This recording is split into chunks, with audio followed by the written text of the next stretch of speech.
How to add a channel banner on YouTube on the iPhone. Want your channel to look more professional?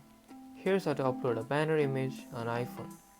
Go to studio.youtube.com in Safari, then request the desktop version to access full customization.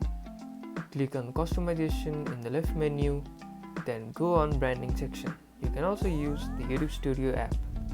Go to your profile picture and set on edit button and click on the camera right on the top. Here you can choose from your gallery. Click upload next to the banner image, select a photo, crop it and hit save. Your YouTube channel now looks polished with a customized banner. It's that easy.